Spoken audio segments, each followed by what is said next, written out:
बंगाल में भगवा लहराते ही पाकिस्तान में क्यों बढ़ा भय?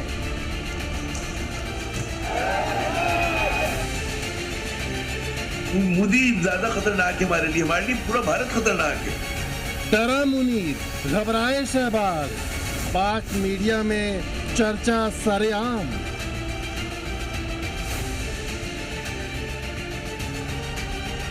पाकिस्तान को अपने आप को मजबूत करना चाहिए और हमें जो हमारे अपने अंदरूनी कंट्रडिक्शंस हैं उनको दूर करें।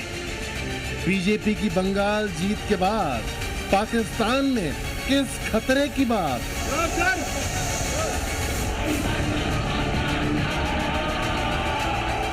बंगाल में भगवा परचम, पाकिस्तान में क्यों हड़कंप?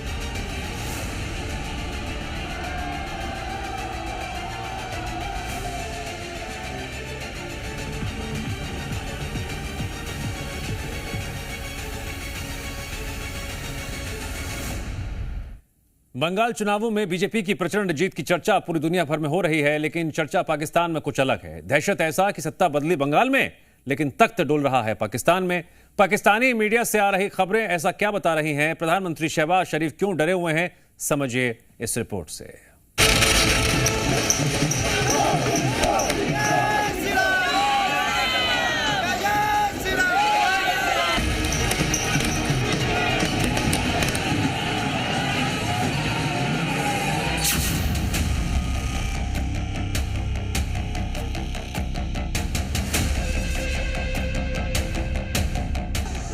बंगाल में बीजेपी की प्रचंड जीत का धक्का कुछ ऐसा लगा है पाकिस्तान को।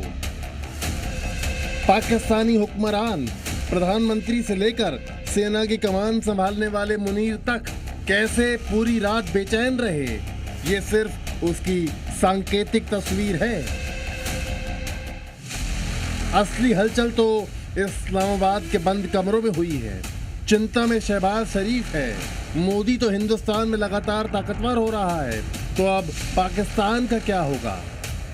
बीजेपी के लिए इंतहाई अहम है कि इस वक्त जो जंगी कशीदगी सूरत हाल है, कोई खुदा ना खासा गलती से ही इस मौके पर कोई चीज इधर आ गई तो इधर से तो ऑलरेडी भरपूर तैयारी है, तो ये तो जंग शुरू।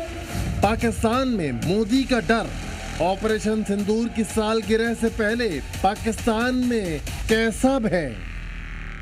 ये जो मासूमियत से कहते थे ना कि मोदी ज्यादा खतरनाक है हमारे लिए पूरा भारत खतरनाक है।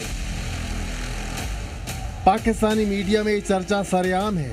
बीजेपी का विस्तार जिस तरह से गंगोत्री से गंगा सागर तक हुआ है, वो पाकिस्तान के लिए कितनी बड़ी चुनौती है और इस चुनौती से शहबाज व मुनीर कैसे निपटेंगे?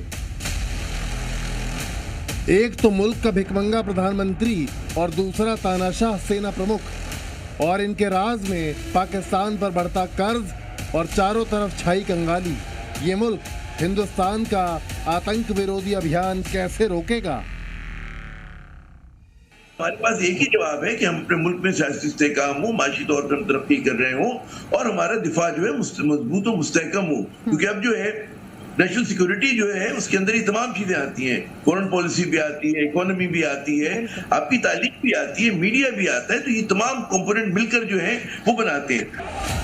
अमरीक जिया जैसे सीनियर जर्नलिस्ट बंगाल में बीजेपी की जीत को पाकिस्तान के लिए खतरा बता रहे हैं। 4 मई के दिन पाकिस्तानी टीवी पर जितनी भी डिबेट हुई, उसमें आमिर जैसे सीनियर जर्नलिस्ट और डिफेंस एक्सपर्ट पाकिस्तान की चिंता सरेआम साझा करते नजर आए। मोदी जी ने क्या ऐसा, जिसे कहते हैं ना, मंत्र फूका है कि ममता बनर्जी जो काफी अरसे से जीतती चली आ रही थी और उनको एकदम कॉर्नर कर दिया, लेकिन बात सिर्फ वहीं तक नहीं है। तो पाकिस्तान को अपने आप को मजबूत करना चाहिए और हमें जो हमारे अपने अंदरूनी कंट्रडिक्शंस हैं उनको दूर करें ताकि दुश्मन जो है हम पे गालिब ना आ सके। तो भारत की जो नजर आ रहा है कि वो प्रॉक्सीज को इस्तेमाल कर रहा है, वो अफगानिस्तान को इस्तेमाल करना चाहेगा।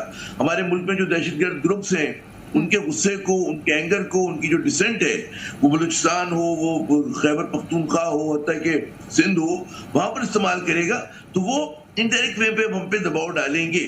राजनीतिक हिंसा की वजह से न जाने कितनी जिंदगियां बर्बाद हो चुकी है। मेरा स्पष्ट मानना है कि आज से बंगाल की इस चुनावी जो आदतें फैली हुई है उसमें बदलाव आना चाहिए। आज जब भाजपा जीती है तो बदला नहीं, बदलाव की बात होनी चाहिए। बंगाल में प्रचंड जीत के बाद प्रधानमंत्री मोदी ने बदला नहीं, बदलाव स्वीकार करने की बात की। लेकिन वहां पाकिस्तान में मुनीर और शहबाज को अपनी सत्ता डोलती दिख रही है।